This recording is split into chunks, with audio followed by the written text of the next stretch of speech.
بسم الله الرحمن الرحيم.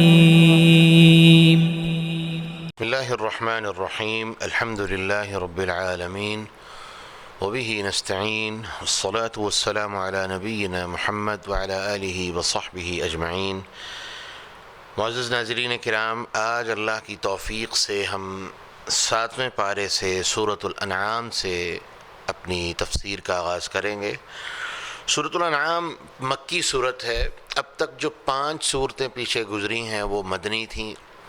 جیسا کہ آپ نے دیکھا اس میں زیادہ تر احکامات کی باتیں اور انسانیت کی تنظیم اور ترتیب کی اور اس کے متعلقہ جو ضروریات تھیں اس کی باتیں ہیں۔ سورۃ الانعام مکی صورت ہے، اور جیسے مکی اور مدنی صورتوں کا فرق واضح کرتے ہوئے میں نے آپ کے سامنے یہ بیان کیا تھا کہ مکی صورتوں میں زیادہ تر توحید کی دعوت ہے اور توحید کی باتیں ہیں اور قصص ہیں، پچھلی قوموں کے قصے اور ان کی حالت زار پر گفتگو ہوئی ہے۔ سورہ انعام بھی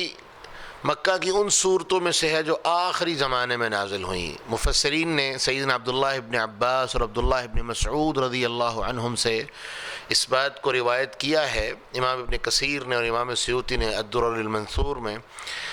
کہ سورۃ الانعام مکہ میں نازل ہوئی، مکہ کی آخری زندگی میں نازل ہوئی، اور ایک رات میں مکمل سورت نازل ہوئی، اور اس کے ساتھ ساتھ کئی ہزار فرشتے، اور ایک روایت میں 70,000 کے لفظ ہیں کہ 70,000 فرشتے اس سورت کو لے کے زمین پر نازل ہوئے اور اس سورت کو لے کے وہ چلے۔ بہرحال یہ روایتیں تفسیری روایتیں ہیں، اگرچہ ان کی اسناد کے بارے میں علماء نے کلام کیا ہے، لیکن یہ بات تو صحیح ہے کہ یہ مکی صورت ہے۔ تو اللہ رب العالمین اس سورہ مبارکہ میں توحید کا بھی تھوڑا سا ایک مختلف انداز ہے، وہ یہ کہ اس سورہ میں مشرکین مکہ کی ایک 4 شیٹ بیان کی گئی ہے، ان کے جرائم کی تفصیل بیان کی گئی ہے۔ بالکل یوں ہی سمجھ لیں کہ انسان جب کسی معاملے کو ختم کرنا چاہتا ہے تو پھر اس بندے پر جو اس کی ذات کے تحفظات ہوتے ہیں، الزامات ہوتے ہیں، ان کو وہ گنواتا ہے۔ تو بعین ہی اسی صورت میں اللہ رب العالمین نے جب مکہ والوں کا معاملہ مکمل فرمانے کا فیصلہ کیا اور اپنے رسول صلی اللہ علیہ وسلم کو مدینہ منتقل فرمانے کا فیصلہ فرما دیا، تو اللہ رب العالمین نے مکہ والوں کی ایک مکمل 4 شیٹ، ان کے جرائم کی تفصیل، ان کے جرم، ظلم، زیادتیاں، وہ ساری کی ساری اللہ رب العالمین نے اس صورت میں بیان کر دیں۔ اور ان کا سب سے بڑا جرم وہ اللہ رب العالمین کی ذات کے ساتھ شرک کرنا تھا، جیسا کہ مثال کے طور پہ اس صورت کی پہلی آیت میں ہی اللہ رب العالمین فرماتے ہیں کہ الحمدللہ الذی خلق السماوات والارض وجعل الظلمات والنور، تمام تعریفیں ہیں اس اللہ کے لیے جس نے آسمان اور زمین پیدا کیا اور اندھیرے اور نور بنایا۔ اندھیرے یعنی ظلمت، گمراہی، ذلت، یہ ہمیشہ کثیر تعداد میں ہوتی ہے۔ وہ نور، اور نور واحد ہے، یعنی خیر کا رستہ، خیر کا طریقہ، خیر کا منبع، خیر کا مرکز وہ ایک ہی ہے۔ اور ثم الذین کفروا بربہم یعدلون، پہلی ہی آیت میں اللہ نے وعدے کر دیا کہ پھر وہ لوگ جو کفر کرتے ہیں بربہم یعدلون، اپنے اللہ کے ساتھ وہ غیروں کی برابری کرتے ہیں، یعنی غیروں کو اللہ کے برابر سمجھتے ہیں۔ یعنی پہلی ہی آیت میں اللہ رب العالمین نے ان کے اس جرم کا کہ وہ اللہ کے برابر لا کے معبودوں کو کھڑا کرتے ہیں اس کا بیان کیا۔ پھر دیکھیں اس طرح آیت نمبر 40 میں اللہ رب العالمین بیان فرماتے ہیں قُلْ أَرَأَيْتَكُمْ إِنْ أَتَاكُمْ عَذَابُ اللَّهِ أَوْ أَتَتْكُمُ السَّاعَةُ أَغَيْرَ اللَّهِ تَدْعُونَ إِن كُنتُمْ صَادِقِينَ، کہ کیا تم پر جب عذاب آئے یا تمہارے اوپر قیامت آ جائے تو بتاؤ تم اللہ کے علاوہ کسی کو بلاؤ گے؟ بل إِيَّاهُ تَدْعُونَ، جب تم پر مصیبت اور مشقت اور تکلیف آتی ہے تو صرف اللہ کو پکارتے ہو، عام حالات میں تم اللہ کو کیوں نہیں پکارتے؟ تو اس آیت میں اللہ رب العالمین نے ان کا یہ ذکر کیا کہ وہ اللہ کو مانتے ہیں، لیکن کب؟ جب ان پر مصیبت اور مشقت آتی ہے۔ اس طرح دیکھیں آیت نمبر 59 میں اللہ رب العالمین فرماتے ہیں کہ وَعِندَهُ مَفَاتِحُ الْغَيْبِ لَا يَعْلَمُهَا إِلَّا هُوَ، ساری کی ساری غیب کی چابیاں اللہ کے پاس ہیں، عالم الغیب صرف اللہ ہے، لیکن مشرکین اوروں کو بھی مانتے تھے۔ اس آیت نمبر 62 میں دیکھیں اللہ رب العالمین فرماتے ہیں کہ ثُمَّ رُدُّوا إِلَى اللَّهِ مَوْلَاهُمُ الْحَقِّ أَلَا لَهُ الْحُكْمُ وَهُوَ أَسْرَعُ الْحَاسِبِينَ، کہ سارے کے سارے معاملات اللہ رب العالمین کی طرف لوٹا دیے جائیں گے۔ مولاہم الحق، جو ان کا اصل اور سچا اور حقیقی مولا ہے، وہ اسرع الحاسبین، اور وہ بہت جلد ان کا حساب کرنے والا ہے۔ اس طرح آیت نمبر 71 میں دیکھیں اللہ رب العالمین فرماتے ہیں قل اندعو من دون اللہ ما لا ينفعنا ولا يضرنا، کہ تم اللہ کے علاوہ ایسی قوموں کو اور ایسی ذاتوں کو معبود بناتے ہو جو تمہارے نفع اور نقصان کے مالک ہی نہیں۔ الغرض کہ اللہ رب العالمین نے اس سورہ مبارکہ میں جا بجا مشرکین مکہ کے طرز عمل کا اور ان کی توحید کی مخالفت کا اور ان کی شرک انگیزیوں کا ذکر کیا ہے۔ تو اس لیے اس صورت میں جو توحید کی باتیں آئیں گی، جہاں بہت ضروری کوئی بات ہوگی جو روٹین سے ہٹ کے ہوگی، ہم اس کے بارے میں بات کریں گے۔ باقی توحید اس صورت میں کی ہر آیت میں آپ کو ہر دوسری آیت میں توحید نظر آئے گی، اس لیے اگر ہم ان کے اوپر گفتگو کرتے چلے جائیں گے تو یہ موضوع بہت لمبا ہو جائے گا۔ تو اس لیے خلاصہ کلام اس صورت کے کہہ لیں کہ آدھے سے زیادہ حصے کا وہ یہ ہے کہ یہ سورہ مبارکہ اللہ رب العالمین کی توحید کے اوپر اور اللہ رب العالمین کی ذات کی وحدانیت کے اوپر اور مشرکین مکہ کی مخالفتوں کے اوپر اور وہ جو شرکیات اور شرک والے افعال کرتے تھے ان کی مکمل تفصیل اور چارج شیٹ اور ان کے جرموں کی وضاحت اللہ رب العالمین نے اس صورت میں بیان فرما دی ہے۔ اب دیکھیں اسی رکوع میں اللہ رب العالمین بیان فرماتے ہیں الم یروا کم اہلکنا من قبلہم من قرن مکناہم ما لم نمکن لکم وارسلنا السماء علیہم مدرارا، کہ آپ نے دیکھا نہیں ہم نے کتنی قومیں اس سے پہلے برباد کر دی ہیں جن کو ہم نے اس طرح کی طاقت دی، اس طرح کی قوت دی، اس طرح کی حکومتیں عطا فرمائیں ما لم نمکن لکم، جو آپ کو نہیں مل سکیں، وارسلنا السماء علیہم مدرارا، آسمان ان کے اوپر اپنے منہ کھولتا تھا، پے در پے ان کے اوپر بارشیں آتی تھی، لیکن فَأَهْلَكْنَاهُمْ بِذُنُوبِهِمْ، ہم نے ان کے علاوہ ان کو ان کی غلطیوں کی وجہ سے، ان کے جرموں کی وجہ سے تباہ و برباد کر دیا۔ اور مفسرین لکھتے ہیں وہ سب سے بڑا جرم شرک تھا۔ اللہ اپنے رسول کو فرما رہے ہیں کہ میرے رسول یاد رکھیں، کوئی ایسی قوم جو اللہ کی بڑی فرما بردار تھی، اللہ ان کے اوپر اپنی رحمتوں کی بارشیں فرمانے والا تھا، اپنی رحمتوں کے منہ کھول دینے والا تھا۔ فَأَهْلَكْنَاهُمْ بِذُنُوبِهِمْ، ایسی قومیں بھی جب شرک کے اندر مبتلا ہوئیں تو میں اللہ نے ان کو بھی معاف نہیں کیا۔ اس کے بعد مشرکین مکہ کے ایک بہت بڑے طرز عمل کا ذکر ہو رہا ہے۔ اللہ رب العالمین فرماتے ہیں وَلَوْ نَزَّلْنَا عَلَيْكَ كِتَابًا فِي قِرْطَاسٍ فَلَمَسُوهُ بِأَيْدِيهِمْ، مشرکین مکہ نے کہا کہ اے محمد صلی اللہ علیہ وسلم، آپ اگر نہ قرآن مجید ایک قرطاس اور کاپی کی شکل میں، ایک بک کی شکل میں لے کے آتے، فَلَمَسُوهُ بِأَيْدِيهِمْ، ہمارے ہاتھ ان کو ٹچ کرتے تو ہم آپ کی بات مان لیتے، یقین کر لیتے۔ لیکن اللہ فرماتے ہیں اگر ایسا ہو بھی جاتا لَقَالَ الَّذِينَ كَفَرُوا إِنْ هَذَا إِلَّا سِحْرٌ مُبِينٌ، جنہوں نے کلام سن کے یہ کہا یہ جادو ہے، جب کلام ان کے سامنے کتابی شکل میں آتا تب بھی وہ یہی کہتے یہ جادو ہے۔ یاد رکھیں اس سورہ مبارکہ سے ہمیں ایک اور بہت بڑا سبق ملتا ہے، ہر قوم کا ہر مطالبہ پورا نہیں کیا جا سکتا،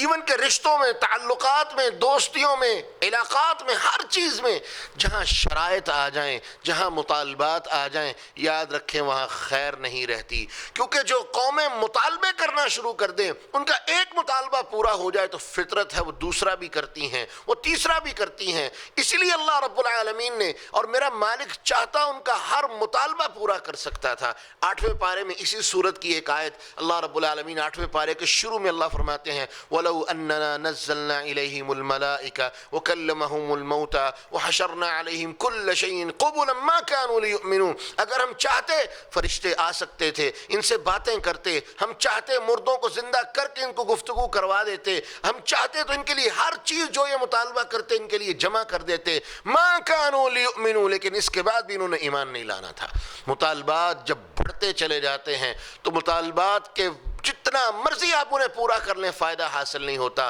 کیونکہ انسان نے جب تعلق رکھنا ہو، رشتہ رکھنا ہو، معاملہ رکھنا ہو اور اللہ کے لیے رکھنا ہو، اللہ کی ذات کی خاطر رکھنا ہو، تو پھر وہ مطالبات نہیں کرتا، پھر وہ وہی مطالبہ کرتا ہے جو حق کا، سچ کا، جائز کا اور اس رشتے کے درمیان محبت اور مودت کو پیدا کرنے والا ہوتا ہے۔ جیسے صحابہ کرام کے بارے میں ملتا ہے، اللہ کے رسول نے جب ان کو ضمانتیں دیں اسلام لے آؤ اللہ پچھلی ساری زندگی کے گناہ معاف کر دے گا، انہوں نے کہا اللہ کے رسول اپنا ہاتھ آگے بڑھائیں، اگر یہ ضمانت ہے کہ پچھلی زندگی کے گناہ معاف ہو جائیں گے ہم ابھی اسلام قبول کرنے کے لیے تیار ہیں۔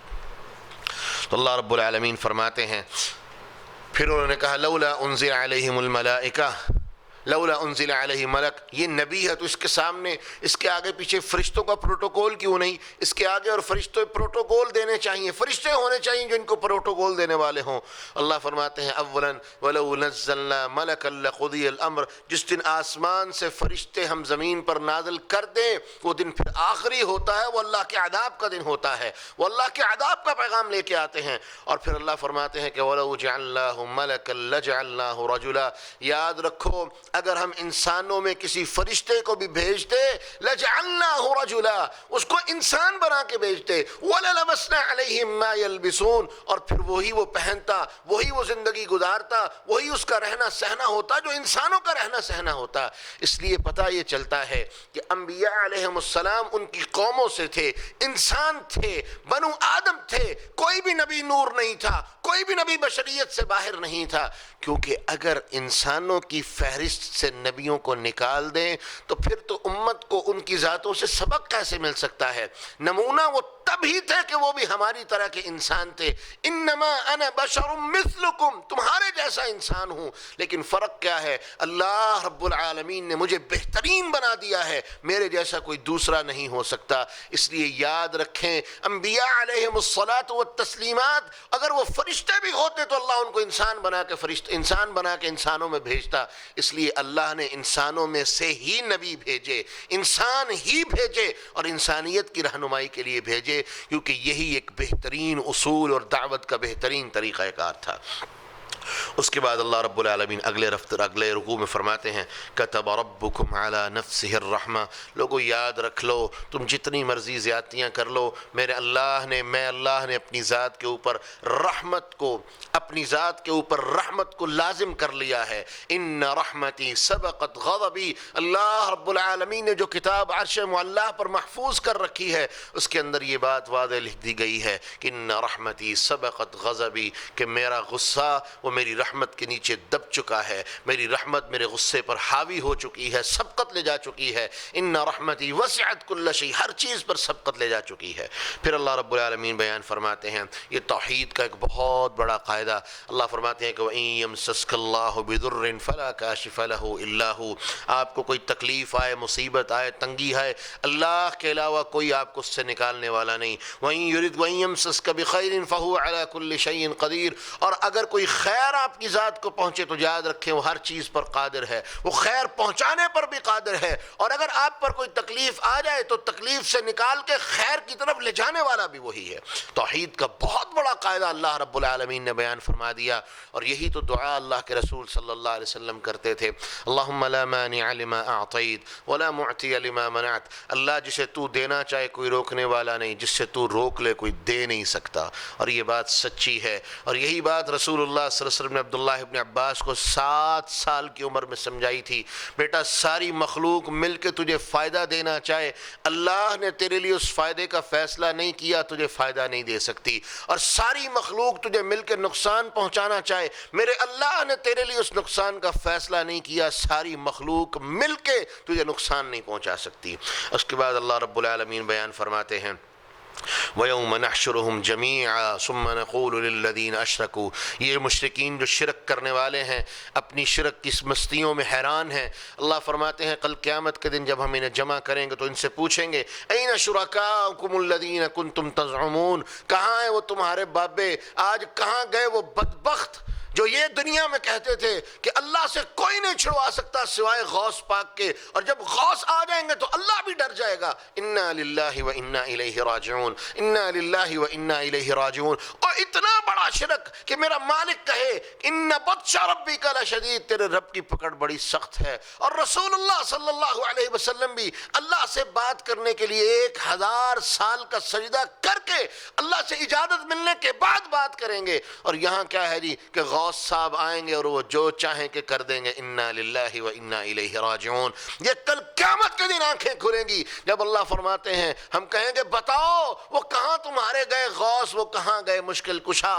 لو ان کو کہو آج تمہاری مدد کریں، اور اللہ فرماتے ہیں ثم لم تکن فتنتہم، جب ان کے پاس کوئی جواب نہیں ہوگا، اپنی ان حرکتوں کا کوئی جواب نہیں ہوگا، ان حرکتوں کا کوئی جواب نہیں دے سکیں گے، تو کیا کہیں گے واللہ ربنا ما کننا مشرکین، اے اللہ تو ہی ہی ہمارا رب ہے، ہم تیرے ساتھ کسی کو شریک ٹھہرانے والے نہیں. لیکن اس دن ان کا اقرار کرنا اللہ رب العالمین کی بارگاہ میں انہیں کسی قسم کا کوئی فائدہ نہیں دے گا.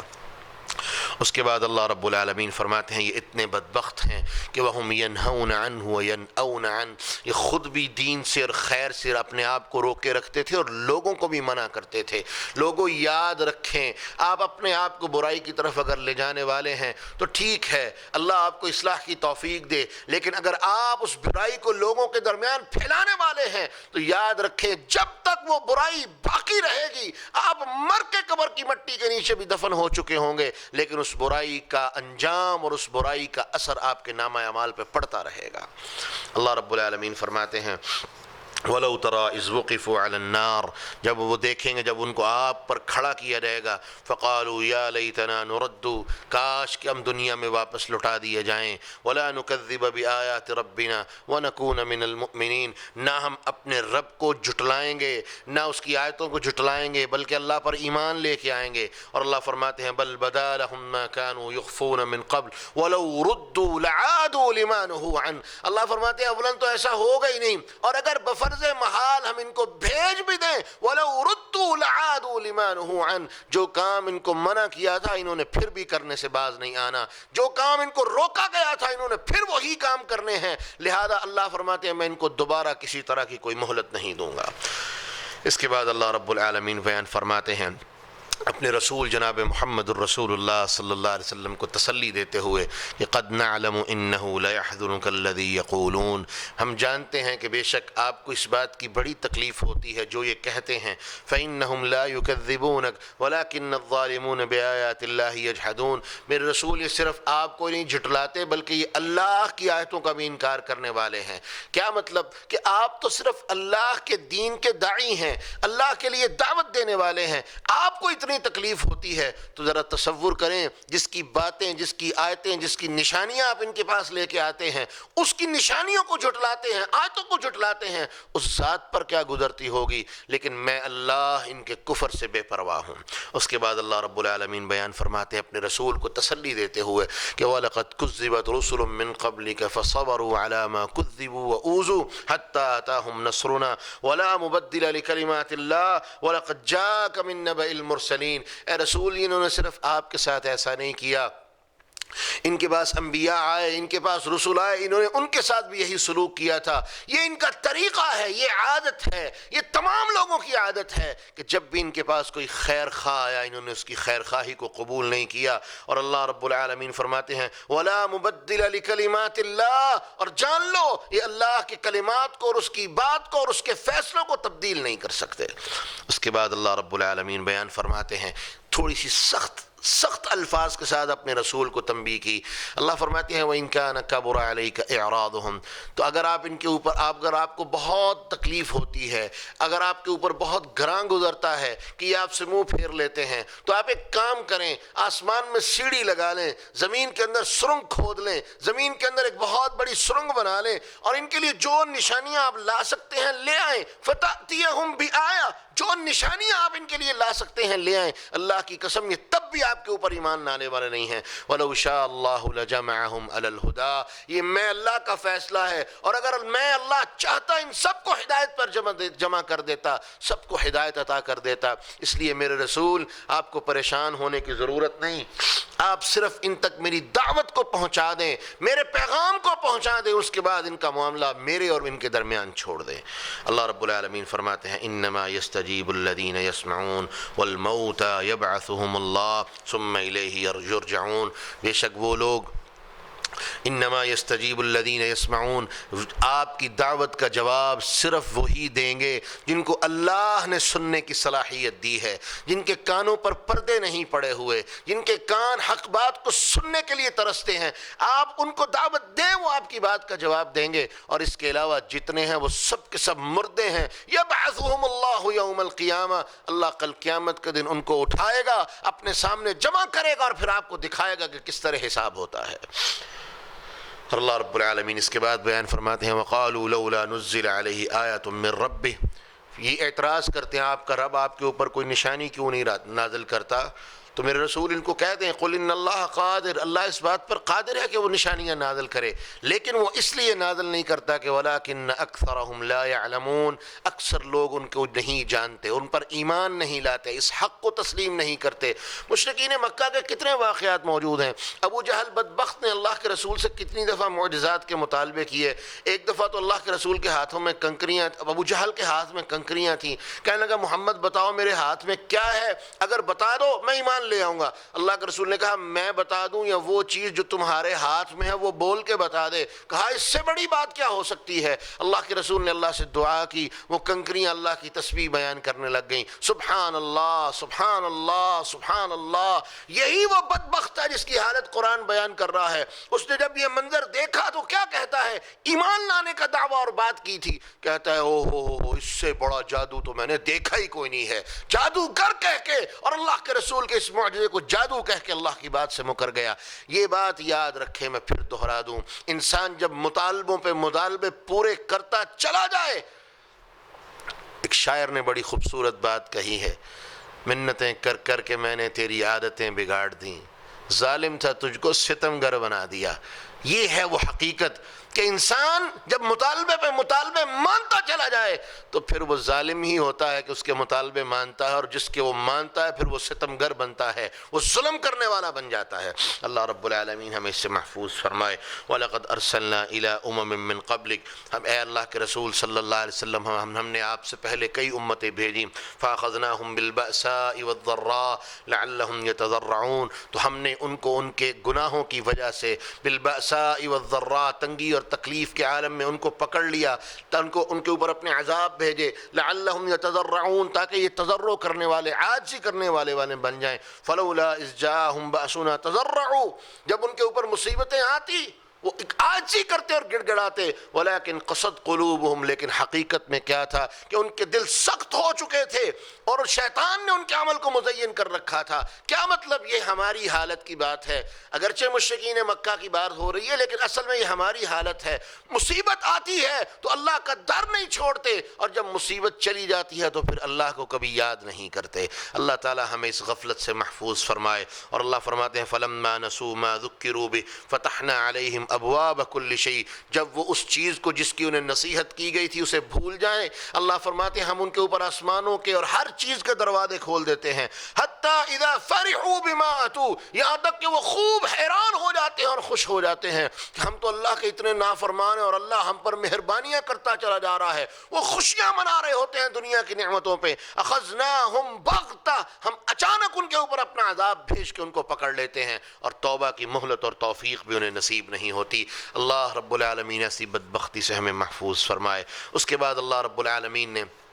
پھر توحید کی کچھ باتیں کی، نبیوں کی کچھ باتیں کی، اور پھر فرمایا قُلْ لَا أَقُولُ لَكُمْ عِنْدِي خَزَائِنُ اللَّهِ، اللہ کے رسول آپ اپنی پوزیشن کلیئر کر دیں۔ لوگ یہ کہتے تھے رسول آپ کے اختیار میں سب کچھ ہے، آپ ہمیں دیں، آپ ہمارے سامنے ظاہر کر دیں۔ تو اللہ رب العالمین نے قیامت تک کے لیے ایک عقیدہ کلیئر کر دیا، قُلْ لَا أَقُولُ لَكُمْ عِنْدِي خَزَائِنُ اللَّهِ، کہہ دیں میرے پاس اللہ کے خزانے نہیں ہیں، خزانوں کا مالک وہ ہے، وَلَا أَعْلَمُ الْغَيْبِ، اور نہ ہی میں عالم الغیب ہوں، ولا اقول لکم انی ملک، اور نہ میں تمہیں یہ کہتا ہوں میں فرشتہ ہوں۔ یہ ساری کی ساری باتیں جو ہیں یہ میں ان کی شدت سے نفی کرنے والا ہوں۔ خزانوں کا مالک وہ، عالم الغیب وہ، فرشتہ میں نہیں ہوں، میں انسان ہوں۔ اور اللہ سعدی فرماتے ہیں ان اتبع الا ما یوحى الی، اور میرے ذمے صرف یہی ہے کہ جو اللہ میری طرف وحی کرتا ہے میں اس کی پیروی کرنے والا ہوں۔ اور مقام نبوت یہی تو ہے، مقام نبوت یہی تو ہے، ما کان لبشر ان یکلمہ اللہ الا وحیا،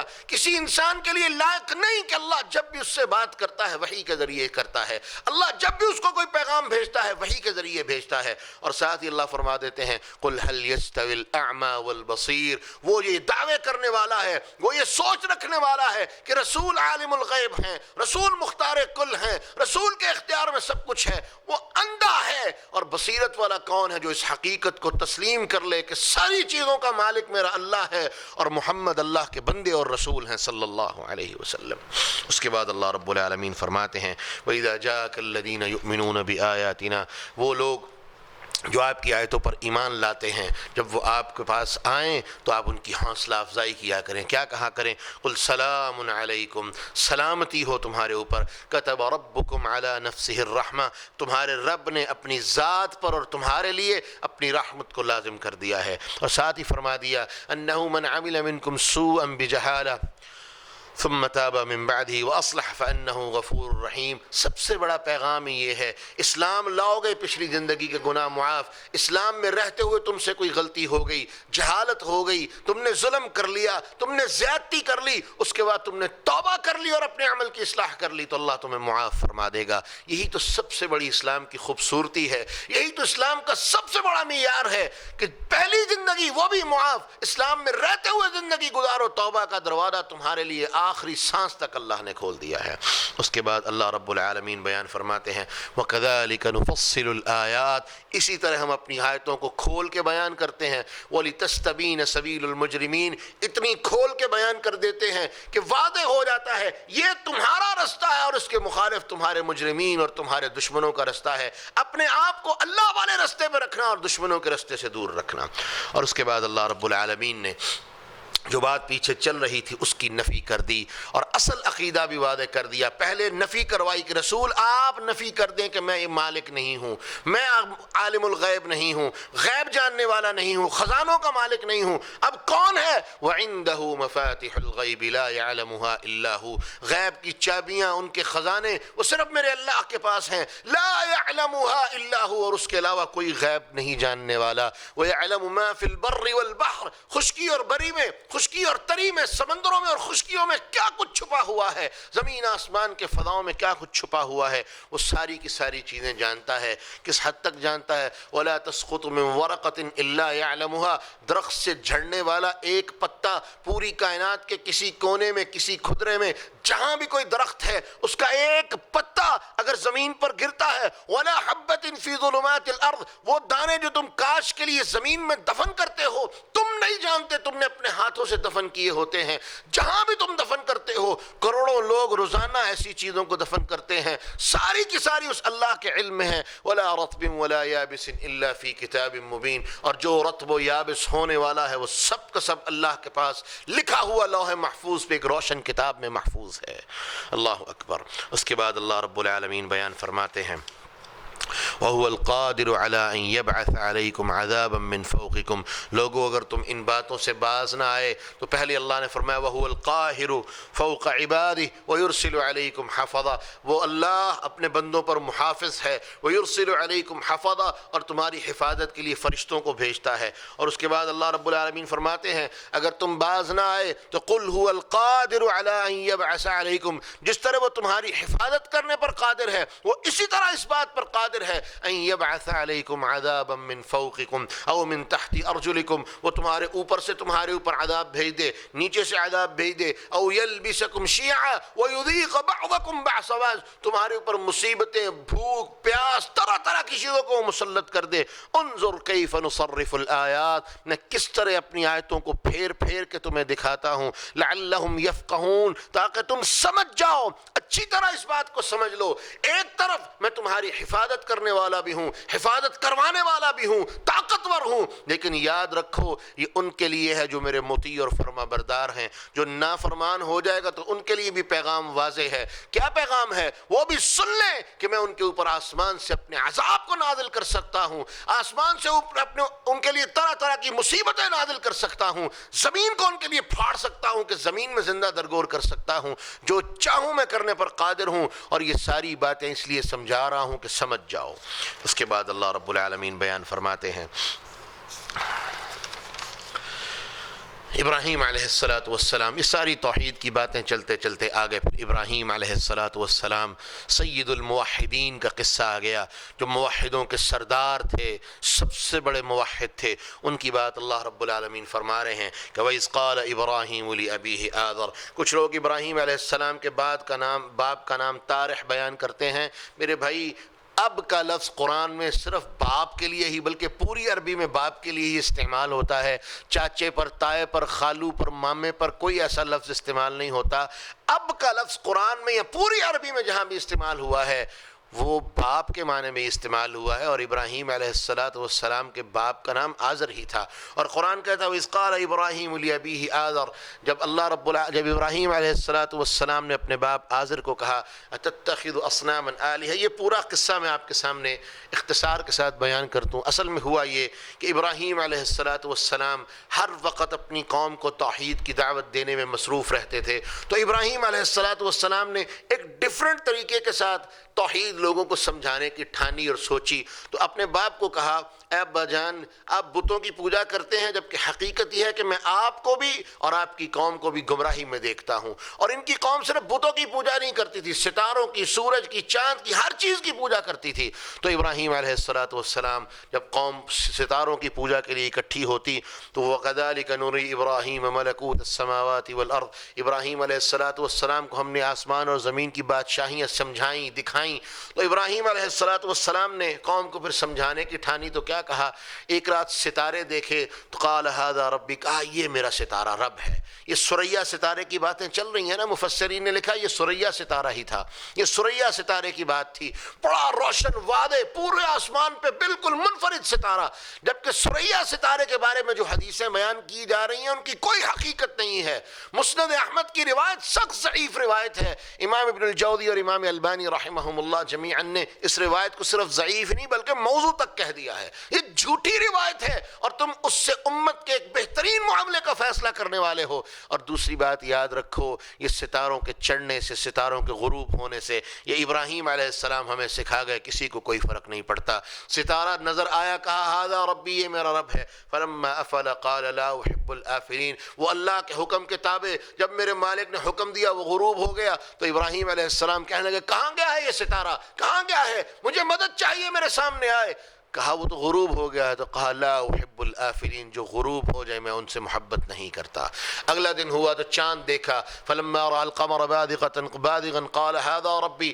اگلے دن چاند دیکھا، کہا ہاں یہ میرا رب ہے۔ فلما افل، وہ بھی اللہ کے حکم کے تابع ایک وقت کے لیے آیا اور چلا گیا، اللہ رب العالمین نے فرما دیا یہ ستارے، یہ چاند، یہ سورج، یہ سب کے سب میرے حکم کے تابع ہیں۔ یہاں تک کہ حدیث میں آتا ہے رسول اللہ صلی اللہ علیہ وسلم نے فرمایا سورج غروب ہونے کے بعد سیدھا اللہ رب العالمین کے عرش کے نیچے جا کے سجدہ کرتا ہے، اور پھر میرا مالک اسے اگلے دن طلوع ہونے کی اجازت دے دیتا ہے۔ یہاں تک کہ اللہ کے رسول نے فرمایا ایک دن آئے گا میرا مالک اسے کہے گا رک جا، پھر وہ طلوع نہیں ہوگا کیونکہ وہ اپنی مرضی کا تابع نہیں ہے۔ چاند دیکھا، کہا یہ میرا رب ہے، وہ بھی غروب ہو گیا۔ قال لئن لم يهدني ربي لأكونن من الضالين، او لوگو یہ میرا اللہ ہے جو اس کے نظام کو چلانے والا ہے، اور اگر میرے رب نے مجھے ہدایت نہ دی ہوتی میں بھی آج تمہارے ساتھ ہوتا، میں بھی آج گمراہوں میں شامل ہوتا۔ اگلے دن سورج دیکھا، کہا ہاں یہ میرا رب ہو سکتا ہے، اور ہے بھی یہ بڑا طاقتور ہے، یہ میرا رب ہو سکتا ہے۔ فلما افلت، جب وہ بھی غروب ہو گیا تو کیا کہا، یا قوم انی بریء مما تشرکون، میری قوم یہ شرک جو تم اللہ کے ساتھ کرنے والے ہو میں اس سے بری ہوں کیونکہ میں ان چیزوں کو نہیں مانتا۔ اس کے بعد اگلی آیت دیکھیں، رسول اللہ صلی اللہ علیہ وسلم نے ایک دن جب یہ آیت اتری الذین آمنوا ولم یلبسوا ایمانہم بظلم، وہ لوگ جو ایمان لانے والے ہیں اور انہوں نے اپنے ایمان کے اندر ظلم کو شامل اور مکس نہیں کیا، صحابہ کہنے لگے اللہ کے رسول ہم میں سے کون ہے جو ظلم نہیں کرتا؟ تو رسول اللہ صلی اللہ علیہ وسلم نے فرما دیا اس سے مراد وہ ظلم ہے جو شرک والا ظلم ہے، ان الشرک لظلم عظیم۔ کیا مطلب کہ وہ لوگ جو ایمان لائے اور اپنے ایمان کو شرک سے پاک رکھا ان کے جتنے بھی گناہ ہوں گے اللہ معاف کر دے گا، اولئک لہم الامن وہم مہتدون، یہی لوگ ہدایت والے اور یہی لوگ امن میں ہوں گے۔ اور اللہ رب العالمین نے نبیوں کو اس کے بعد نبیوں کے ایک سلسلے کا خطاب فرمایا، 18 انبیاء علیہم السلام کے نام بیان کیے، ان کا مقام بیان کیا، لیکن ایک بات ان تمام کے تمام انبیاء کا ذکر کرنے کے بعد واضح فرما دی، وَلَوْ أَشْرَكُوا لَحَبِطَ عَنْهُمْ أَعْمَالُهُمْ لَحَبِطَ عَنْهُمْ مَا كَانُوا يَعْمَلُونَ۔ اگر یہ برگزیدہ نبی بھی جو 18 بڑے بڑے نبی تھے، بڑی بڑی قوموں کی طرف اللہ نے مبعوث کیے، اللہ فرماتے ہیں اگر یہ بھی شرک کرتے لَحَبِطَ عَنْهُمْ مَا كَانُوا يَعْمَلُونَ، ہم ان کے مقام بھی اور منصب کی بھی پرواہ نہ کرتے اور ان کے اعمال کو ضائع کر دیتے۔ اس لیے یہ بات یاد رکھیں، یہ کہی ہی بات انہیں جا سکتی ہے جو انسان ہو جن سے گناہ کرنے کا شائبہ ہو، کیونکہ یاد رکھیں انسان گناہ کرتے ہیں، فرشتے گناہ نہیں کرتے، کوئی اور مخلوق جو ہے وہ گناہ نہیں کرتی۔ اسی لیے اللہ رب العالمین نے یہ بات کلیئر کر دی، اے انبیاء میں نے تمہیں چن لیا ہے، تم میرے برگزیدہ ہو، لیکن ایک بات تم بھی یاد رکھ لو، اگر تم نے بھی شرک کیا میں تمہارے اعمال کو بھی ضائع کر دوں گا۔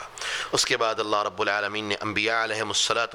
کی عظمت کی بات کی تو کیا کہا؟ اولئک الذین ھداھم اللہ فبہداہ مقتدی، یہ سارے کے سارے وہ ہیں جن کو میں اللہ نے ہدایت دی، اور ان کی قوموں کے لیے نجات اسی میں ہے کہ یہ ان کی ہدایت کی پیروی کریں، ان کے پیچھے چلیں۔ اور اللہ نے سب سے آخر پر محمد الرسول اللہ صلی اللہ علیہ وسلم کو بھیج کے تمام انبیاء کی شرعیتوں کو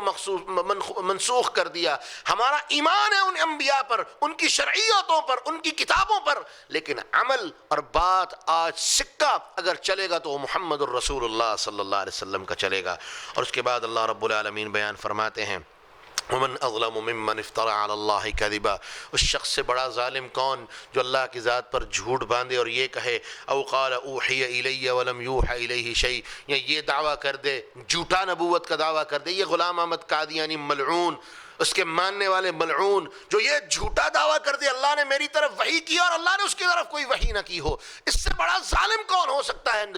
نبوت کا جھوٹا دعویٰ کرنے والا۔ اور اللہ فرماتے ہیں وَلَوْ تَرَىٰ إِذ الظَّالِمُونَ فِي غَمَرَاتِ الْمَوْتِ، تم دیکھو گے ایسے ظالموں کو جب یہ موت کی غمرات میں ہوں گے، سکرات میں ہوں گے، وَالْمَلَائِكَةُ بَاسِطُو أَيْدِيهِمْ، فرشتے ان کی جانوں کو نکالنے کے لیے اپنے ہاتھ پھیلائے ہوئے ہوں گے، اخرجوا انفسکم اليوم تجزون عذاب الہون بما کنتم تکسبون، دنیا میں بھی تم ملعون تھے، اب مرنے کے بعد بھی ملعونوں کا ٹھکانہ یعنی جہنم تمہاری منتظر ہے، چلو وہاں پہنچو۔ یاد رکھیں کوئی بھی بندہ جو دعوی نبوت کرنے والا ہے نہ صرف تو اسے قتل کر دیا جائے گا بلکہ وہ اور اس کے ماننے والے وہ قیامت تک کے لیے ملعون ہوں گے، ملعون قرار دے دیے جائیں گے۔ ان کو نہ صرف کہ کافر کہا جائے گا بلکہ یہ وہ کافر ہیں جن کو زمین سے پاک کیا جائے گا، جن سے زمین پر ان کے نجس وجودوں سے زمین کو پاک کیا جائے گا۔ اس کا طریقہ کار کیا ہے؟ ان کو قتل نہیں کیا جائے گا، ان کو کہہ دیا جائے گا جاؤ ایسی جگہ پر چلے جاؤ جہاں تمہارے ماننے والے اور تم سے محبت کرنے والے موجود ہوں۔ اور اللہ رب العالمین فرماتے ہیں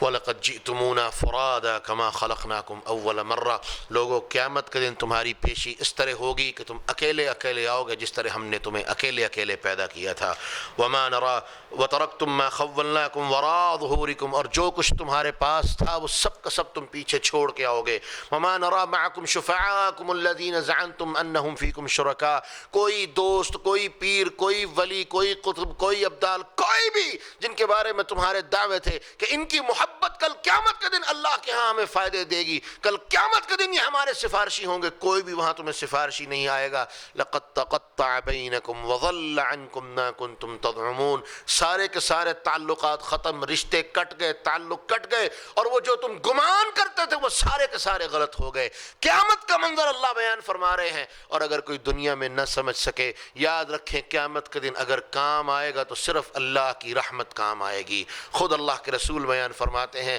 اپنے لیے دعا کرتے تھے اللہ میرے حساب کو آسان کر دینا۔ اماں جی نے پوچھا اللہ کے رسول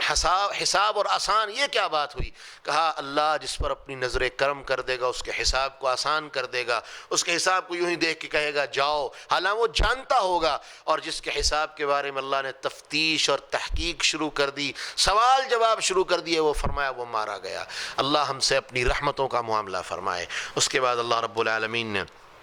اپنی قدرت کی نشانیاں بیان فرمائی کہ ان اللہ فالق الحب والنوا، میں اللہ گٹھلی کو پھاڑنے والا ہوں، زندہ مردے سے زندہ کو نکالنے والا ہوں، یہ ساری کی ساری چیزیں اللہ رب العالمین نے بیان فرمائی۔ اور اس کے بعد اللہ رب العالمین بیان فرماتے ہیں وَجَعَلُوا لِلَّهِ شُرَكَاءَ الْجِنِّ، کچھ لوگ ایسے ہیں جو میری ان نشانیوں کو دیکھ لینے کے بعد بھی میرے ساتھ شریک ٹھہراتے ہیں، کچھ انسانوں سے شریک ٹھہراتے ہیں تو کچھ جنوں کو میرے ساتھ شریک ٹھہراتے ہیں۔ وَخَرَقُوا لَهُ بَنِينَ وَبَنَاتٍ بِغَيْرِ علم، اور اللہ وہ میری ذات کے لیے جسے چاہتے ہیں بیٹا بنا دیتے ہیں، جسے چاہتے ہیں بیٹیاں بنا دیتے ہیں، بغیر علم، جبکہ ان کے بعد اس چیز کا کوئی علم نہیں۔ سبحانہ، وہ پاک ذات ہے تمام طرح کے عیوب سے، نقص سے، شریکوں کے شرکاء کے شرک سے، ہر چیز سے وہ اللہ کی ذات پاک ہے۔ وَتَعَالَى عَمَّا يَصِفُونَ، اور بہت بلند ہے ان تمام چیزوں سے جو ہم اس ذات کے بارے میں بیان کرنے والے ہیں۔ اور اللہ رب العالمین بیان فرماتے ہیں اسی رکوع میں ایک بہت بڑے عقیدے کا مسئلہ حل کر دیا کہ لا تدرک تدرکہ الابصار وہو یدرک الابصار،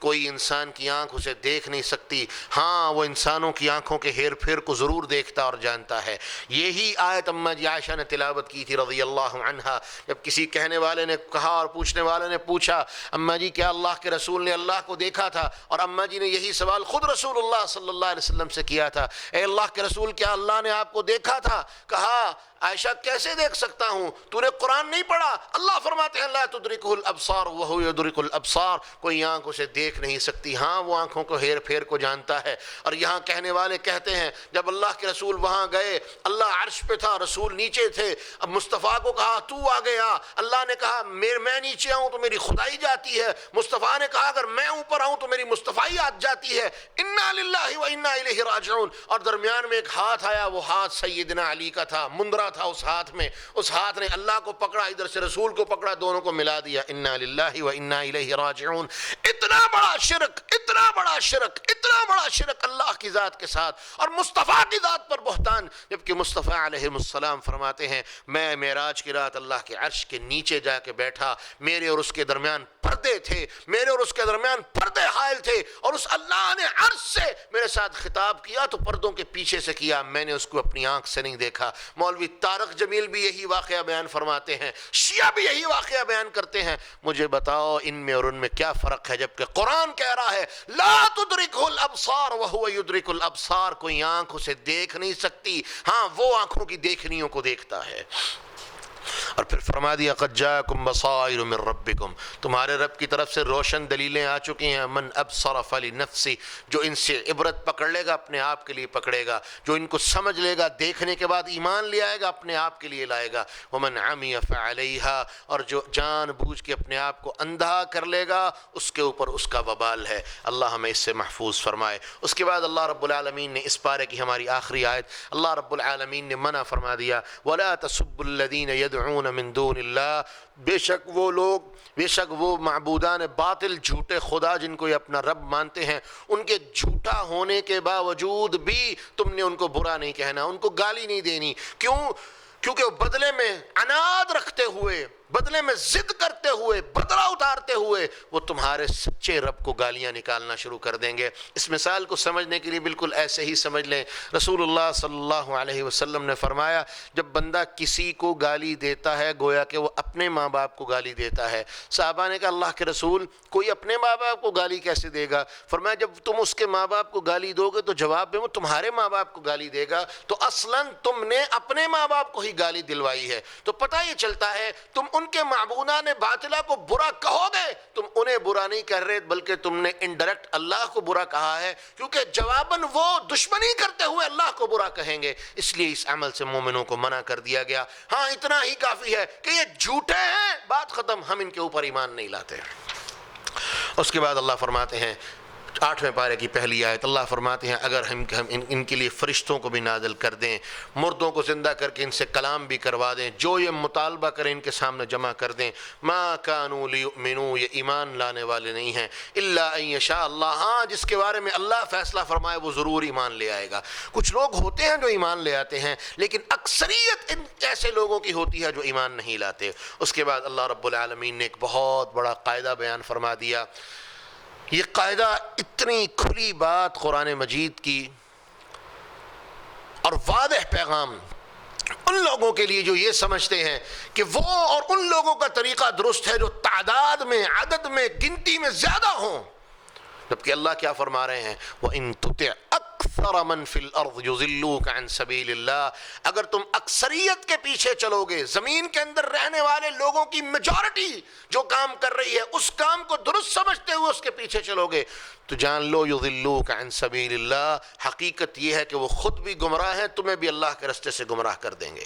کیا پتہ چلا کہ جنت میں جانے والے لوگ، ہدایت پر چلنے والے لوگ ہمیشہ تعداد میں کم ہوتے ہیں، اور اسی لیے اللہ کے رسول نے فرمایا جنت جب پوری انسانیت، اللہ جنتیوں کو جنت میں داخلہ عطا فرما دے گا پوری انسانیت سے، اس کے بعد بھی جنت میں جگہ خالی رہے گی، اور اس جگہ کو پر کرنے کے لیے اللہ رب العالمین ایک مخلوق پیدا فرمائے گا جو جنتیوں کی خدمت گزار ہوگی، اور ان سے اللہ جنت کو پورا کرے گا۔ سبحان اللہ و بحمدہ۔ اکثریت جہنم میں جانے والی ہے، جناب عمر رضی اللہ عنہ نے ایک بدو سے یہ بات سیکھی تھی جب وہ یہی باتیں کہہ رہا تھا کہ قلیلا ما تؤمنون قلیلا ما تشکرون، کہ بہت تھوڑے، وہ دعا کر رہا تھا اللہ مجھے اپنے تھوڑے بندوں میں شامل فرما۔ جناب عمر نے کہا یہ کیا دعا کر رہے ہو؟ کہا عمر تو آپ نے قرآن نہیں پڑھا، کیونکہ اللہ نے جن لوگوں کی تعریفیں کی ہیں ساتھ یہی کہا کہ وہ تھوڑے ہوتے ہیں۔ جناب عمر فرمانے لگے اللہ کی قسم ہے بدو، قرآن کی اس بات کو اور نقطے کو میں نہیں سمجھ سکا تھا، تو نے مجھے سمجھا دیا۔ ہم بھی اللہ سے دعا کرتے ہیں اللہ تیرے وہ تھوڑے بندے جو کامیاب ہونے والے ہیں ہمیں ان میں شامل فرما۔ اس کے بعد اللہ رب العالمین نے حرام اور حلال کی باتیں کی۔ اللہ فرماتے ہیں فَكُلُوا مِمَّا ذُكِرَ اسْمُ اللَّهِ عَلَيْهِ إِن كُنتُم بِآيَاتِهِ مُؤْمِنِينَ، وہ جانور جس کے اوپر اللہ کا نام لے کے ذبح کیا گیا ہے۔ دیکھیں یہ فطرت ہے، جس مالک اور خالق نے اسے پیدا کیا ہے اس کا حق ہے کہ اسی کے لیے اسے قربان کیا جائے۔ اس لیے جب جانور قربان کیا جائے تو ضروری ہے بسم اللہ اللہ اکبر کہہ کے اس کو ذبح کیا جائے، اللہ کے نام سے ذبح کیا جائے، اللہ کے لیے ذبح کیا جائے، نیتاً عملاً دونوں طرح سے، بسم اللہ اللہ اکبر زبان سے کہہ کے اور دل سے بھی، اللہ تیرے ہی مخلوق ہے، تیری ذات کے لیے تیرے نام پہ ذبح کر رہے ہیں۔ اللہ فرماتے ہیں ایسی چیزوں کو تم کھا سکتے ہو، اور اسی لیے کہا کہ اہل کتاب جو اللہ کے ساتھ شرک کرنے والے نہیں ہیں، اہل کتاب جب وہ اللہ کا نام لے کے ذبح کریں ہم ان کا ذبیحہ بھی کھا سکتے ہیں، ہاں اگر وہ درمیان میں کسی اور کو لے آئیں تو وہ ذبیحہ ہمارے لیے حلال نہیں ہے۔ اور ساتھ ہی اللہ نے فرما دیا وَلَا تَأْكُلُوا مِمَّا لَمْ يُذْكَرِ اسْمُ اللَّهِ عَلَيْهِ وَإِنَّهُ لَفِسْقٌ، اور وہ کھانا تم نے نہیں کھانا، وہ ذبیحہ تم نے نہیں کھانا جس کے اوپر اللہ کا نام نہیں لیا گیا، غیر اللہ کا نام لیا گیا ہے، غیر اللہ کے نام کی نظر نیاز، غیر اللہ کے نام پہ اسے ذبح کیا گیا ہے۔ حتیٰ کہ وہ ذبیحہ بھی جس کو بسم اللہ اللہ اکبر کہہ کے جا کے کسی دربار پر ذبح کیا گیا ہے، دربار پر دے دیا گیا ہے، وہ بھی غیر اللہ کے نام پہ شامل ہوگا، کیونکہ اس کا مصرف غیر اللہ کے نام پہ ہے، غیر اللہ کے لیے ہے، غیر اللہ والی جگہ پہ ہے، اس لیے وہ بھی حرام ہے۔ اور اللہ رب العالمین نے بیان فرما دیا وَإِنَّهُ لَفِسْقٌ، یہ فسق و فجور کا کام ہے، نافرمانی کا کام ہے، اپنے آپ کو اس سے دور کر لو۔ اس کے بعد اللہ رب العالمین نے ایک بہت بڑا نقطہ بیان فرما دیا کہ فَمَن يُرِدِ اللَّهُ أَن يَهْدِيَهُ يَشْرَحْ صَدْرَهُ لِلْإِسْلَامِ، ہدایت کی نشانیوں میں سے ایک نشانی ہے، ہدایت کے معالم اللہ رب العالمین نے وعدے فرما دیے۔ اللہ فرماتے ہیں فَمَن يُرِدِ اللَّهُ أَن يَهْدِيَهُ، جس کے بارے میں اللہ یہ ارادہ فرما لیں کہ میں نے اس کو ہدایت دینی ہے، ہدایت کے رستے پہ اس کو چلانا ہے، يَشْرَحْ صَدْرَهُ لِلْإِسْلَامِ، اللہ فرماتے ہیں میں اس کے سینے کو اسلام کے لیے کھول دیتا ہوں، اس کو باتوں کی سمجھ آتی ہے، باتوں کے لیے تڑپ پیدا ہوتی ہے، دین کے لیے تڑپ اس کے دل میں پیدا فرما دیتا ہوں۔ اور رسول اللہ صلی اللہ علیہ وسلم نے فرمایا من یرد اللہ به خیرا یفقہہ فی الدین، جس کے ساتھ اللہ بھلائی کا ارادہ فرمائے، یعنی دین داری عطا فرمانا چاہے، دین والا بنانا چاہے، ہدایت عطا فرمانا چاہے، یفقہہ فی الدین، اللہ اس کو دین کی سمجھ عطا فرما دیتے ہیں۔ یہی سمجھ ہے کہ اللہ سینہ کھول دیں گے دین سمجھ آنا شروع ہو جائے گا۔ اور ساتھ ہی فرما دیا ومن یرد ان یضلہ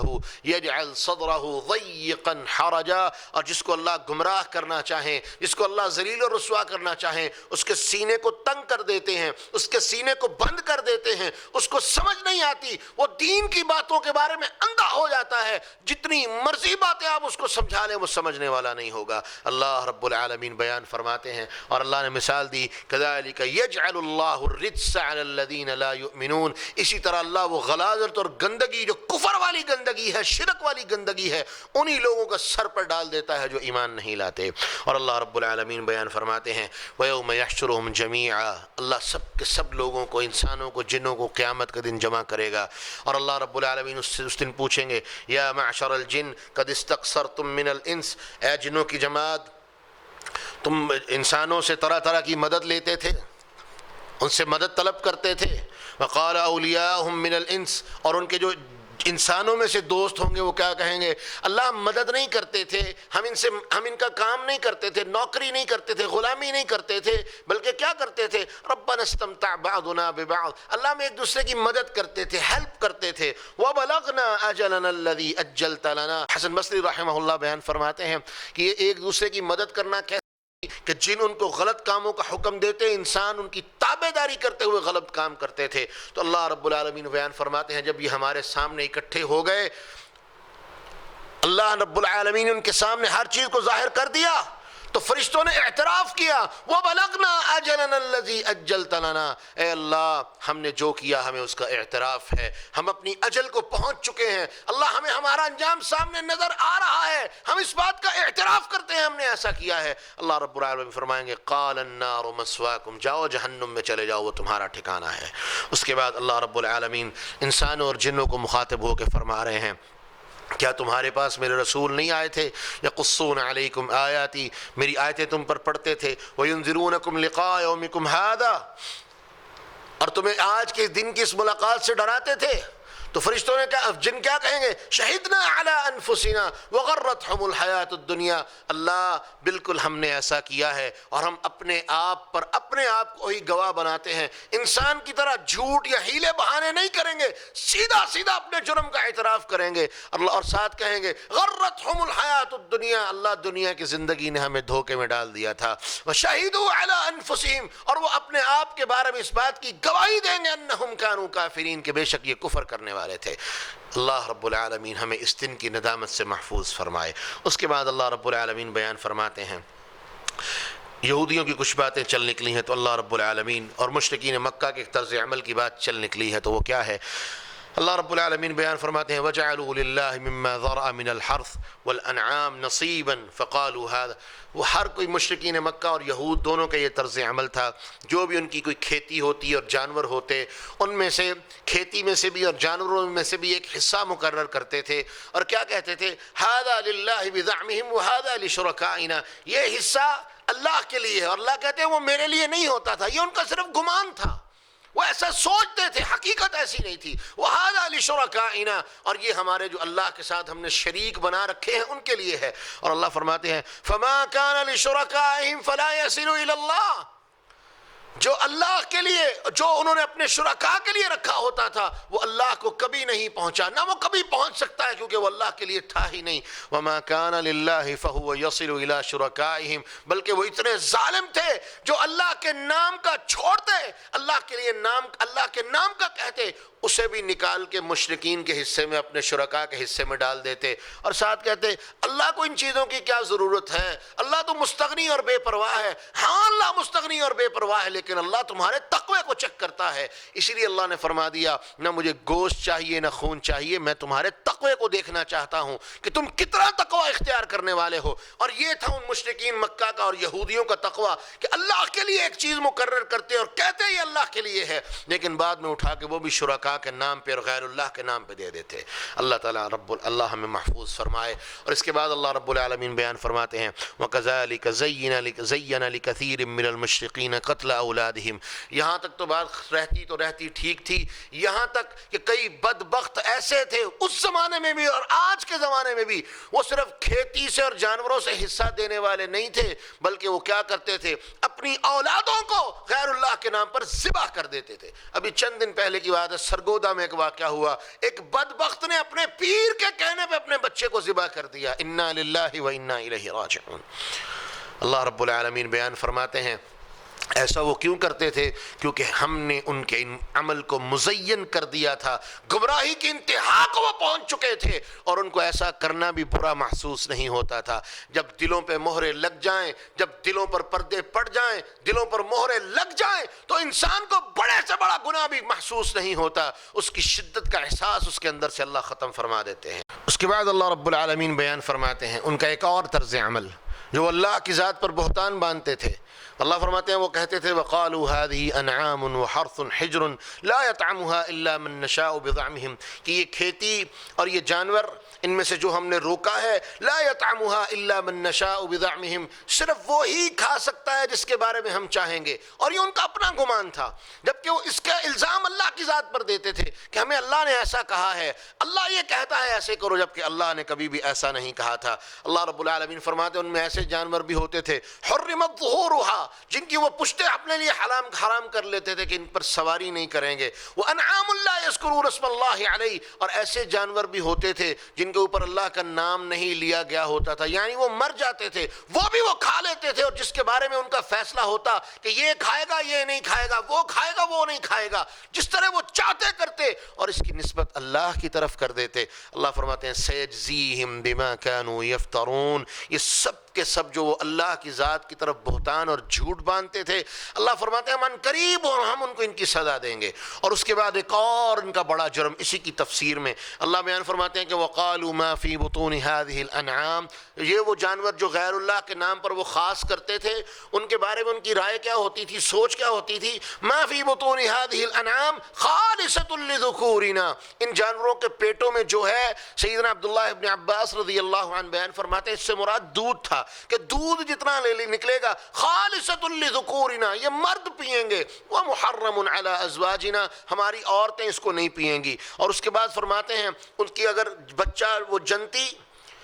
بچہ نر ہوتا ذبح کرتے مرد کھاتے، اگر بچہ وہ دوسرا جنتی مادہ جنتی تو وہ کیا کرتے، اس کو چھوڑ دیتے، اس کو ذبح نہ کرتے، غیر اللہ کے نام پر ترک کر دیتے تاکہ یہ آگے افزائش نسل کا ذریعہ اور سبب بنے۔ وَإِن يَكُن مَيْتَةً فَهُمْ فِيهِ شُرَكَاء، اور اگر وہ مردار نکلتا فَهُمْ فِيهِ شُرَكَاء، مرد بھی اسے کھاتے، عورتیں بھی کھاتی، مردار تک یہ لوگ کھا جاتے تھے۔ سَيَجْزِيهِمْ وَصْفَهُمْ إِنَّهُ حَكِيمٌ عَلِيمٌ، اور اللہ رب العالمین بیان فرماتے ہیں کہ اللہ رب العالمین جلد ان کو اس بات کی سزا دے گا جو انہوں نے اپنے پاس سے طریقہ کار طے کر لیے تھے، اللہ نے انہیں ان کے بارے میں نہیں کہا تھا۔ یہاں میں ایک سوال ضرور کروں گا ان عورتوں سے جو اسلام پر کیچڑ اچھالتی ہیں، وہ عورتیں جو اسلام پر اپنی زبانوں کو دراز کرتی ہیں، یہ دیکھو یہ تمہاری اصلیت تھی، یہ دیکھو یہ تمہاری حالت تھی کہ مرد تمہیں اپنے پاؤں کی جوتی سمجھتا تھا، مرد تمہیں ذلیل ترین سمجھتا تھا، تمہارے نصیب میں کھانا وہ تھا جو گندا ترین اور غلیظ ترین تھا،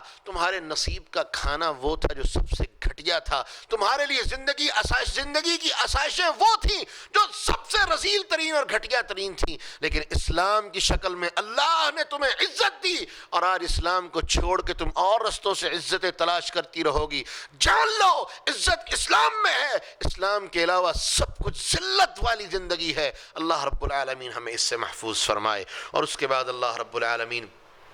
اپنی ذات کی تعریفیں بیان فرما رہے ہیں۔ اللہ فرماتے ہیں وَهُوَ الَّذِي أَنشَأَ جَنَّاتٍ مَّعْرُوشَاتٍ وَغَيْرَ مَعْرُوشَاتٍ، اللہ وہ ذات ہے جس نے باغات پیدا کیے، معروشات وغیرہ معروشات، کچھ ایسے باغات ہیں جو پھیلے ہوئے ہیں، یہ بیل بوٹیاں، انگور کی بیل، اس طرح دوسرے پودوں کی بیلیں جو پھیل جاتی ہیں، وغیرہ معروشات، اور کچھ ایسے ہیں وہ سیدھے سیدھے درخت ہوتے ہیں پھیلتے نہیں، والنخل والزرع مختلفا اکلو، اللہ رب العالمین فرماتے ہیں یہ کھجور ہیں، یہ فصلیں مختلفاً اکلو، طریقہ کار ان کا ایک ہی ہے، زمین سے ہی نکلتے ہیں، شکلیں مختلف، ان کا ذائقہ مختلف، والزیتون والرمان متشابہا وغیر متشابہ، کہیں زیتون کہیں رمان یعنی انار، کچھ چیزیں آپس میں ملنے والی ہیں، کوئی ملنے والی نہیں ہے، طرح طرح کی چیزیں میں اللہ نے تمہارے لیے پیدا فرما دی۔ اور اللہ فرماتے ہیں کلوا من ثمرہ اذا اثمر، جب اللہ کی یہ نعمتیں تیار ہو جائیں، یہ پھل ہے اللہ کی طرف سے، تمہارے لیے کھاؤ، لیکن ساتھ ایک قانون مقرر کر دیا کہ وَآتُوا حَقَّهُ يَوْمَ حَصَادِ، صرف کھانا نہیں، البتہ اس فصل کے اندر، اس کھیتی کے اندر، اس پھل کے اندر اللہ رب العالمین نے ایک حق مقرر کیا ہے، عشر کی شکل میں یا نصف عشر کی شکل میں اللہ نے حکم دے دیا وَآتُوا حَقَّهُ يَوْمَ حَصَادِ، جس دن تم یہ کھیتی کو کاٹو، پھل چن لو، اس دن اس کو اس کا حق دے دیا کرو، غرباء اور فقراء میں اس کا حق تقسیم کر دیا کرو، تاکہ اللہ تمہاری زمینوں میں، اللہ تمہارے پھلوں میں برکتیں عطا فرمائے۔ اور ساتھ فرما دیا وَلَا تُسْرِفُوا، اسراف نہیں کرنا، زیادتی نہیں کرنی، ظلم نہیں کرنا، اسراف نہیں کرنا، فضول خرچی نہیں کرنی، انہو لا يحب المسرفین، کیونکہ اللہ فضول خرچ لوگوں کو پسند نہیں کرتا۔ اس کے بعد اللہ رب العالمین نے اگلے رکوع میں اور اگلی آیات میں جانوروں کے 8 جوڑوں کا بیان کیا۔ اس کے بارے میں بڑی لمبی چوڑی تفصیلات ہیں کہ ایسا کیوں کہا، کیا اعتراضات تھے، کن اعتراضات کے جواب میں اللہ نے یہ باتیں مقرر کی، لیکن مختصراً بات یہ کہ یہ 8 جوڑے اللہ رب العالمین نے ہمارے لیے قربانی کے لیے مقرر فرما دیے ہیں کہ یہ وہ 8 جوڑے ہیں جن کو تم قربان کر سکتے ہو، اور بڑے کلیئر ہیں۔ نمبر 1 بھیڑ کے 2، نمبر 2 بکری کے 2، 4 ہو گئے، 2 اونٹ کے یعنی اونٹ اور اونٹنی، بکری بکرا، بھیڑ اور اس کا مادہ، اور اس کے بھیڑ اور اس کا نر، یہ 4، یہ 6، اور آخر پہ گائے اس کے 2، یعنی یہ 8 جانور ہیں جو انسان قربان کر سکتا ہے۔ کچھ لوگوں نے گائے پر محمول کرتے ہوئے بھینس کی قربانی کی باتیں میں کی، لیکن یہ ایک مختلف فی موضوع ہے، اختلاف والا موضوع ہے۔ سچی بات یہ ہے کہ اختلاف سے بچتے ہوئے ہمیں وہی چیزیں اپنانی چاہیے جن کا حکم اللہ رب العالمین نے ہمیں واضح عطا فرما دیا ہے۔ اس کے بعد اللہ رب العالمین بیان فرماتے ہیں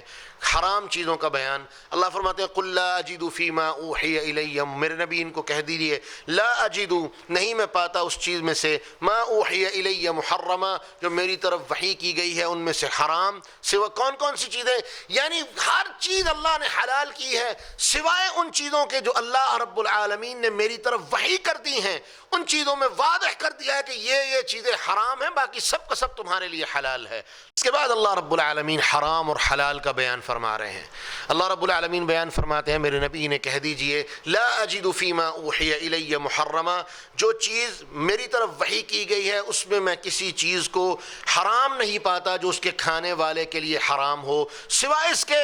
جو چیزیں اللہ رب العالمین نے واضح فرما دی ہیں۔ الا ان یکون میتا، مردار حرام ہے، او دم مسفوحا، جو جاری خون ہے یہ حرام ہے۔ دم مسفوح کہہ کے قرآن نے واضح کر دیا ہے کہ وہ خون جو دم مسفوح نہیں، یعنی کلیجی اور تلی، یہ دم مسفوح نہیں، یہ جمع ہوا خون ہے، یہ بہنے والا خون نہیں، اس کو قرآن نے اشارتاً حلال کر دیا اور رسول اللہ صلی اللہ علیہ وسلم نے اپنے حکم سے حلال کر دیا۔ او لحم خنزیر، خنزیر کا گوشت کیوں منع ہے؟ فإنہ رجس او فسقا، بے شک وہ گندا ہے، او فسقا یا انتہائی برا ہے۔ کیوں ایسا ہے؟ احل لغیر اللہ بہ، اور وہ چیز جو تم غیر اللہ کے نام کے لیے جو غیر اللہ کے نام پر حلال کر لو،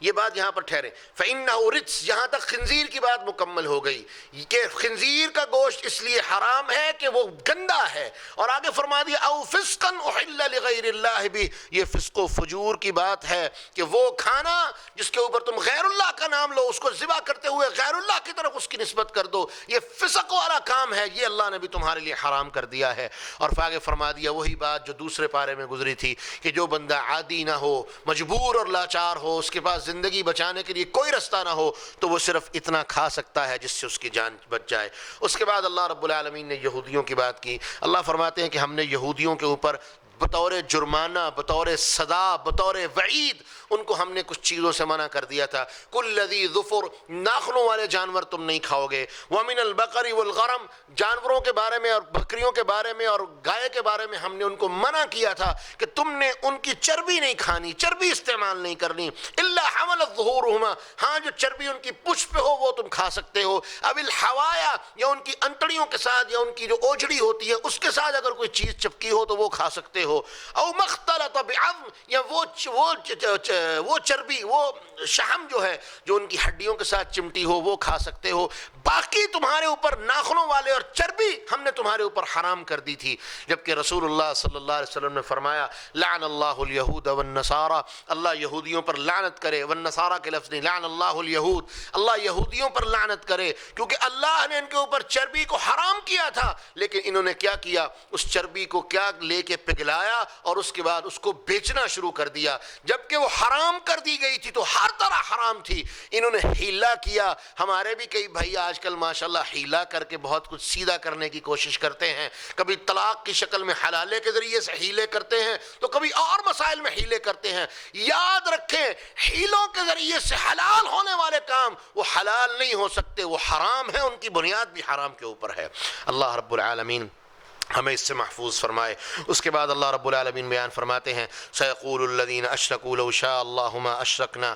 اگر ان قریب آپ کو یہ لوگ کہیں گے جو لوگ شرک کرنے والے ہیں، وہ کہیں گے کہ اگر اللہ نہ چاہتا تو ہم شرک نہ کرتے۔ تو اللہ رب العالمین بیان فرماتے ہیں ان کے آباء و اجداد نے بھی یہی بات کہی تھی، ان کے بڑوں نے بھی یہی بات کہی تھی۔ ان کا کہنا ہے اگر اللہ نہ چاہتا ہم اور ہمارے بڑے شرک نہ کرتے، اللہ نے چاہے تو ایسا ہوا ہے۔ اللہ رب العالمین بیان فرماتے ہیں کذالک کذب الذین من قبلہم، ان سے پہلوں نے بھی یہی بات کہی تھی، کیونکہ یہ شیطان نے ان کو ایک سوچ دے دی تھی کہ تم یہ بات کہہ دو کہ اگر اللہ نہ چاہتا تو ایسا نہ ہوتا۔ اللہ نے کبھی بھی ایسا نہیں چاہا، البتہ تم اپنے لیے اس چیز کو پسند کرتے ہو۔ اس کے بعد اللہ رب العالمین نے واضح فرما دیا قل، میرے نبی کہہ دیجئے للہ الحجۃ البالغہ، اللہ رب العالمین کی ذات کے لیے واضح اور روشن حجتیں اور دلیلیں ہیں۔ وَلَوْ شَاءَ لَهَدَاكُمْ أَجْمَعِينَ، اور اللہ نے وہ دلیل تمہارے اوپر قائم کر دی ہے۔ اور ہاں اگر اللہ چاہتا تم سب کو ہدایت دے دیتا، اس کے لیے مشکل نہیں تھی، لیکن اس نے تمہارے اوپر انبیاء بھیج کے حجتیں قائم کر دی اور تم نے انبیاء کا انکار کیا، حجت قائم ہو گئی کہ میری دعوت تم تک پہنچ گئی اور تم نے خود ماننے سے انکار کیا۔ اس کے بعد اللہ رب العالمین نے حرام چیزوں کا بیان فرمایا۔ اللہ رب العالمین بیان فرماتے ہیں قُلْ تَعَالَوْا أَتْلُ مَا حَرَّمَ رَبُّكُمْ عَلَيْكُمْ، آؤ تمہیں میں ان حرام چیزوں کے بارے میں بتا دوں جو تمہارے رب نے تمہارے اوپر حرام کر دی ہیں۔ وہ کون کون سی چیزیں میں صرف گنوا دیتا ہوں۔ نمبر 1، شرک نہیں کرنا، والدین کے ساتھ حسن سلوک، اولاد کو قتل نہیں کرنا، من املاق، بھوک کے ڈر سے، فقیری کے ڈر سے، فاقے کے ڈر سے۔ نحن نرزقکم وإیاہم، اللہ فرماتے ہیں تم ان کو کھلانے والے نہیں ہو، ان کو کھلانے والے بھی ہم ہیں، تمہیں کھلانے والے بھی ہم ہیں۔ ولا تقربوا الفواحش ما ظهر منها وما بطن، کسی طرح کی بھی برائی کے قریب نہیں جانا، چاہے وہ چھپی ہو یا ظاہری ہو۔ ولا تقتلوا النفس التي حرم اللہ الا بالحق، کسی جان کو قتل نہیں کرنا سوائے حق طریقے کے ساتھ، کہ جان کے بدلے میں جان تم قتل کر سکتے ہو، وہ بھی از خود نہیں، قانون کے پاس جا کے عدل و انصاف کے تقاضوں کو پورا کرنے کے بعد پھر تم جان کو جان کے ساتھ قتل کر سکتے ہو، مگر نہ انسان کا انسان کو قتل کرنا اللہ نے حرام کر دیا ہے۔ اگلی آیت میں اللہ بیان فرماتے ہیں وَلَا تَقْرَبُوا مَالَ الْيَتِيمِ، یتیم کے مال کے قریب نہیں جانا، إِلَّا بِالَّتِي هِيَ أَحْسَنُ، جو اچھے طریقے کے ساتھ ہو۔ سورہ نساء کے شروع میں یہ بات گزر چکی ہے۔ حَتَّى يَبْلُغَ أَشُدَّهُ، یہاں تک کہ وہ جوانی تک، بڑھاپے تک پہنچ جائیں، پکی عمر تک پہنچ جائیں۔ وَأَوْفُوا الْكَيْلَ وَالْمِيزَانَ بِالْقِسْطِ، ترازو کو بہترین طرح سے ماپ تول مکمل اور بہترین ہوگی۔ لَا نُكَلِّفُ نَفْسًا إِلَّا وُسْعَهَا، کسی جان کے اوپر اللہ نے اس کی طاقت سے زیادہ بوجھ نہیں ڈالا۔ وَإِذَا قُلْتُمْ فَاعْدِلُوا، جب تم نے بات کرنی ہے عدل کی کرنی ہے، وَلَوْ كَانَ ذَا قُرْبَىٰ، چاہے جتنا ہی قریبی کیوں نہ ہو۔ وَأَوْفُوا بِعَهْدِ اللَّهِ وَبِعَهْدِ اللَّهِ أَوْفُوا، اور جو اللہ کے ساتھ تم نے وعدے کیے ہیں اور جو اللہ کے نام کے ساتھ تم بندوں سے وعدے کرتے ہو، وہ سب کے سب پورے کرنا تمہاری ذمہ داری ہے۔ اور اس کے بعد رسول اللہ صلی اللہ علیہ وسلم کی زبانی میرے اللہ نے اعلان کروا دیا کہ وَأَنَّ هَذَا صِرَاطِي مُسْتَقِيمًا فَاتَّبِعُوهُ وَلَا تَتَّبِعُوا السُّبُلَ فَتَفَرَّقَ بِكُمْ عَنْ سَبِيلِهِ، اس کی بہترین تفسیر عبداللہ ابن مسعود رضی اللہ عنہ اور انس رضی اللہ عنہ کی روایت کہ رسول اللہ صلی اللہ علیہ وسلم نے زمین پر ایک خط کھینچا اور اس کے دائیں بائیں کچھ 2-3 خط کھینچے، بائیں 2-3 خط کھینچے، اور درمیان والے خط پہ آپ نے انگلی پھیرتے ہوئے اشارہ فرمایا ان ھذا صراطی مستقیما، یہ میرا سیدھا رستہ ہے، اس کی پیروی کرو، فاتبعوا، اس کے اوپر چلو، ولا تتبعوا السبل، جو دائیں بائیں رستے ہیں ان کی طرف تم نے نہیں جانا، کیوں؟ فتفرق بکم عن سبیلی، تمہیں اللہ کے سیدھے رستے سے جدا کر دیں گے، الگ کر دیں گے۔ اور انس رضی اللہ عنہ کی روایت ہے کہ وہ جو رستے ہیں دائیں بائیں والے، ہر رستے پر شیطان کھڑا ہے جو انسان کو گمراہ کر کے اپنی طرف بلا رہا ہے، اور فرما دیا یہ سیدھا رستہ، اس میں تکلیفیں بھی آئیں گی، پریشانیاں بھی آئیں گی، مشقتیں بھی آئیں گی، دکھ بھی آئیں گے، مصیبتیں بھی آئیں گی، لیکن انجام اللہ رب العالمین نے جنت کی شکل میں تیار کر رکھا ہے۔ اور دائیں بائیں والے رستوں میں شاید آسائشیں مل جائیں، شاید سکون مل جائے، شاید مزے مل جائیں، لیکن اختتام ایسی جگہ پہ جا کے ہوگا وہ ہر طرح کے مزوں کو بھلا دینے والی جگہ ہوگی، وہ جہنم ہوگی۔ اللہ رب العالمین ہمیں اس سے محفوظ فرمائے۔ اس کے بعد اللہ رب العالمین اس سورت کے اختتام پر 2-3 باتیں فرماتے ہیں۔ ایک بات، هل ينظرون الا ان تأتيهم الملائکہ او یأتی ربک، کیا یہ ایمان لانے کے لیے اس بات کا انتظار کر رہے ہیں کہ فرشتے ان کے پاس آئیں، او یأتی ربک، یا تمہارا رب ان کے پاس آئے، یوم یأتی بعض آیات ربک، تیرے رب کی جس دن کوئی نشانی ان کے اوپر ظاہر ہو گئی، لا ينفع نفسا ایمانها، اس دن کسی ایمان والے کو ایمان لانا فائدہ نہیں دے گا۔ اور وہ نشانیاں کیا ہیں؟ رسول اللہ صلی اللہ علیہ وسلم نے بیان فرمایا 3 بڑی بڑی نشانیاں ہیں، وہ ان میں سے جب بھی کوئی ایک نشانی بھی زمین پر ظاہر ہو گئی، اللہ رب العالمین اس دن کے بعد کسی بھی ایمان لانے والے کا ایمان قطعاً قبول نہیں فرمائیں گے۔ رسول نے فرما دیا لا تقوم الساعہ، قیامت قائم نہیں کی اس وقت تک، کب تک؟ حتی تطلع الشمس من مغربها، یہاں تک کہ سورج مشرق کی بجائے مغرب سے طلوع ہوگا، اور لوگ دیکھ کے ایمان لائیں گے، ایمان لانے کا اعلان کریں گے، لا ينفع نفسا ایمانها، اس وقت ایمان فائدہ نہیں دے گا۔ اس کے بعد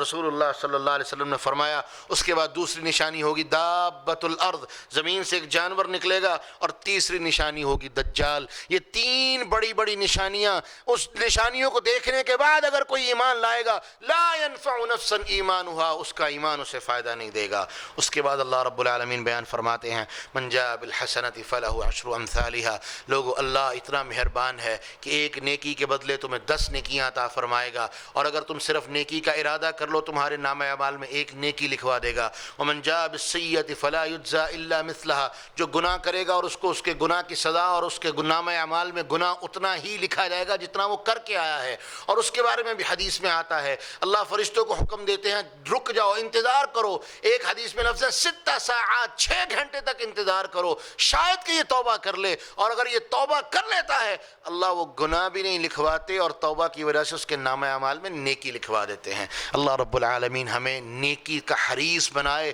اور گناہوں سے بچنے والا بنائے۔ اور اس کے بعد اللہ رب العالمین بیان فرماتے ہیں میرے نبی اخلاص، عمل کا سب سے بڑا اخلاص، اس کا اعلان کر دو کہ ان صلاتی و نسکی و محیای، میری نماز، میری قربانی، میرا جینا، میرا مرنا سب کا سب اللہ کے لیے ہے، لا شریک لہ وبذالک امرت، میں اللہ کے ساتھ کسی کو شریک نہیں ٹھہراتا، اس کے تمام شرکا کی نفی کر دو، وبذالک امرت، اور اعلان کر دیں کہ اسی بات کا اللہ نے مجھے حکم دیا تھا۔ اور انتہائی اخلاص، اور اخلاص کا ٹاپ لیول کیا ہے؟ قل اغیر اللہ ابغی ربا وہو رب کل شیء، میں اللہ کے علاوہ کسی اور کو اپنا رب مان لوں، اور کو اپنا رب بنا لوں، وہو رب کل شیء، جبکہ حقیقت یہ ہے کہ وہ ہر چیز کا رب ہے، جس کو میں اپنا رب بناؤں گا وہ اس کا بھی رب ہے، تو میں کیوں نہ اسی کو رب مانوں جو ہر چیز کا رب ہے، کسی غیر کو، کسی دوسری چیز کو رب کیوں نہ بناؤں؟ کیا پتا چلا جس کو تم رب بنا رہے ہو اس کا رب بھی وہ ہے،